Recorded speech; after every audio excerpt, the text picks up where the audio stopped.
Hello friends, good morning, જય શ્રી કૃષ્ણ, જય દ્વારકાધીશ. કેમ છો બધા? મજામાં ને? તો સ્વાગત છે તમારું આજના નવા વિડીયોમાં. અને અત્યારે જો સવારના 10 જેવો ટાઈમ વાગી ગયો છે અને આજે છે અમાસ, એટલે કે શ્રાવણ મહિનાનો છેલ્લો દિવસ. તો બધાને હર હર મહાદેવ, ઓમ નમઃ શિવાય. અને આવતીકાલથી તો ભાદરવા મહિનાની શરૂઆત થઈ જશે. તો થોડાક જ દિવસની અંદર હવે ગણેશ ચોથ આવશે, પછી શ્રાદ્ધ ચાલુ થશે. તો આ મહિનો પણ ફટાફટ નીકળી જવાનો છે ને પછી આવી જશે સીધી નવરાત્રી, એટલે કે દિવાળી સુધી છે ને આ બધા તહેવારો ચાલુ જ રહે. એટલે દિવાળી છે ને ફટાફટ આવી જવાની છે. અને અત્યારે છે ને ઘરમાં તમને હવે શાંતિનો માહોલ દેખાતો હશે, કેમ કે અત્યારે ઘરે કોઈ નથી મારા અને નરેશ સિવાય. નરેશ સુતા છે, હું એક છું અત્યારે તો, કેમ કે મમ્મી પપ્પા અને દિત્યા ત્રણેય રેડી થઈ અને ગયા છે મારી દેરાણી પાસે. કેટલા ટાઈમથી જવું કરતા હતા પણ ટાઈમ જ નહોતો મળતો. તો આ વરસાદ આવી જાય ને કાં બીજું ઘરનું કંઈ કામ આવી જાય ને મકાનનું કામ આપણે ચાલુ હતું તો એ કારીગરો હોય ને, એટલે ઘણા ટાઈમથી છે ને ટાઈમ નહોતો મળતો જવાનો. તો આજે ફાઇનલી ફ્રી થઈ ગયા છીએ. અને આજે છે ને વાતાવરણ પણ સારું છે, થોડુંક વાર તડકો આવે છે ને જાય છે ને એવું છે, કેમ કે વરસાદ નથી. તો ત્યાં પણ કંઈક પ્રસંગ છે તો ફોન આવ્યો હતો, તો મમ્મી પપ્પાને દિત્યાને આજે રજા છે અમાસની, એટલે એને મેળ આવી ગયો તો એ પણ એની સાથે ગઈ છે. અને હું ને નરેશ છીએ, તો નરેશ હજી સૂતા છે. આજે તમારી બેની જ રસોઈ બનાવવાની છે. તો હજી રસોઈમાં તો મેં કાંઈ આજે બનાવ્યું જ નથી, કેમ કે મોડેકથી જ્યારે નરેશ ઉઠશે ને ત્યારે કંઈક કરશું. અને અત્યારે હજી મારે જો કચરા પોતાના કપડાને એવું બધું કામ હજી બાકી છે. આ ઘરનું કામ પૂરું કર્યું અને આ ઘરે છે ને હજી બધું કામ બાકી છે. અને ઘણા લોકોની છે ને કોમેન્ટ આવતી હોય કે જલ્પાબેન, તમારી સામે જે ઘર દેખાય છે એ તમારું જ છે કે બીજા કોઈનું છે?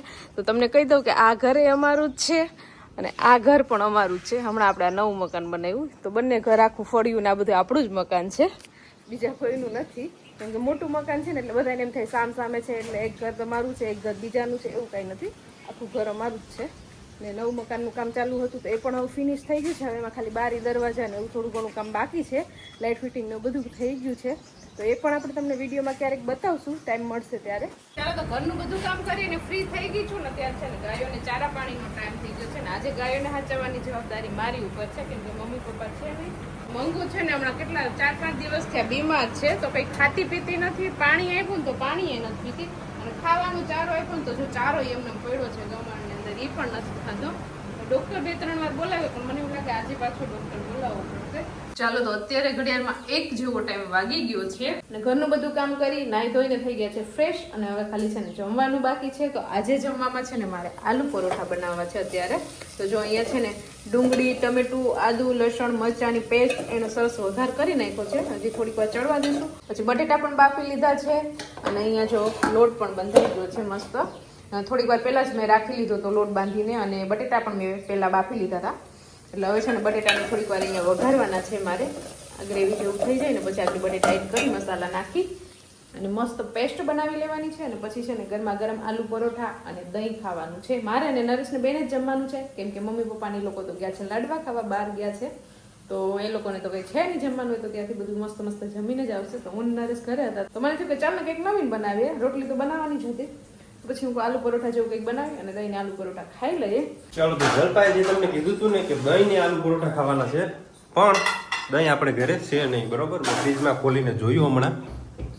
સાંજે છે ને હતું દહીં, પણ મમ્મીએ છાશ બનાવીને વારે એમાં એડ કરી દીધું છે, એટલે દહીં નથી. તો હવે સોસ ને પરોઠા ખાવા હોય તો ખાઈ લો, બાકી કંઈ નહીં, બરોબર? તો એવું છે અઠાણે. એટલે હવે આપણે સોસ પણ સારું, મને ઈચ્છા નથી, એના કરતાં તો માખણ ખાઈ લેવું સારું. શું કેવું તમારું? શું કેવું છે? ઓલો સોસ છે નરેશ. તમારું શું કેવું છે? તમે નીચે કોમેન્ટ કરીને કહેજો, એ પ્રમાણે જ હું ખાઈશ. હા, તમે કોમેન્ટ કરશો તો ખવાઈ ગયું છે.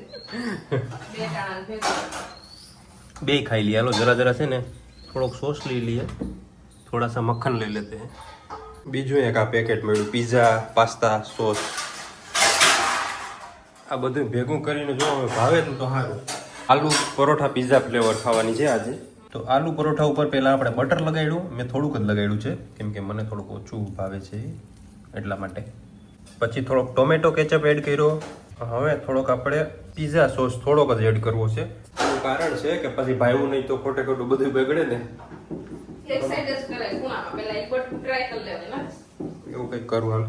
પછી છે ને મેં બધું મિક્સ કરી અને આવી રીતના કટકા કરી નાખ્યા. આપણે કોથમીર કરી નથી આવતી રસોઈમાં, કેમાં ઓલા લગ્નમાં બધે હોય છે, એના જેવું દેખાવ એવું છે. હવે ટેસ્ટ કરી લઉં. ચલ ભાઈ, તમારી પહેલા અહીંથી લઈને ટેસ્ટ કરી લીધી. કા બહુ મસ્ત લાગે, પીઝા ફ્લેવર જેવું આવે છે સોસ લગાવ્યો એટલે. સારું તો છે, પણ તમારી રિસ્ક ઉપર તમે ટ્રાય કરજો. હવે હું ખાઈ લઉં. તો અહીંયા છે ને આપણું છેલ્લું આલુ પરોઠો હવે ચડે છે. બાકી જો અહીંયા 2 બનીને રેડી થઈ ગયા છે. આ ત્રીજું છે અને નરેશને બેસાડી દીધા છે જમવા. એને 2 ખાવા દો એને 2 રેડી કરીને બીજું ચાલુ કરી દીધું છે ખાવાનું. કા મજા આવી ગઈ લાગે. સોસ બોસ લગાવીને મજા આવી ગઈ લાગે. ઓછું ના ખાવામાં તો પનીર ઘટે છે. હા લઈ આવું પનીર બનાવવાનું હોય લેવાય થોડું કઈ ઘરે બનાવવાનું. આપણે આવું કઈ યાદ નહોતું ને તો બનાવી લે સવારે. ચાલો મને પણ છે ને બહુ ભૂખ લાગી ગઈ છે તો ફટાફટ છે ને જમી લઈએ અને પછી થોડીક વાર છે ને સૂઈ જાય. ચાલો તો અત્યારે બપોર પછીનો ટાઈમ થઈ ગયો છે, રોંઢો થઈ ગયો છે ને ત્યારે છે ને આપણે જો બધું કામ કરી નાખ્યું છે. આજે છે ને પવન બહુ છે. જો ઝાડવા કેટલા હાલે છે. આખો દિવસ આવો ને આવો જ પવન રહ્યો. વરસાદ તો ન આવ્યો, પવન હતો ને એટલે પવન ઉડાડી દીધો વરસાદ. એટલે આખો દિવસ વરસાદ ન આવ્યો પણ આવું વાદળછાયું વાતાવરણ રહ્યું અને પવન બહુ હતો. તો બધું કામ કરી નાખ્યું છે ને કપડાં આજે છે ને બપોર પછી આપણે ધોયા છે કેમ કે આજે સવારમાં તો પાણી ને એવું રેડવું હોય એટલે સવારમાં કંઈ કપડાં ધોવાય નહીં. ઘણા લોકો તો આખો દિવસ ન ધોવે પણ અમે તો બપોર પછી ધોઈ નાખીએ. તો કપડાં ધોઈ નાખ્યા બીજું બધું કામ કરી નાખ્યું. ગાયોનું કામ હતું તો એ બધું કરી નાખ્યું છે.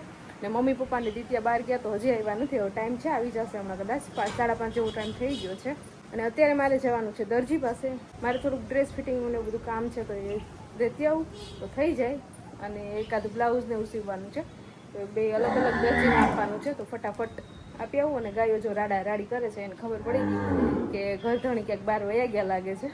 જો અત્યારે છે ને 6 વાગી ગયા છે બપોર પછીના ને મમ્મી ગયા હતા આજે લાડવા ખાવા.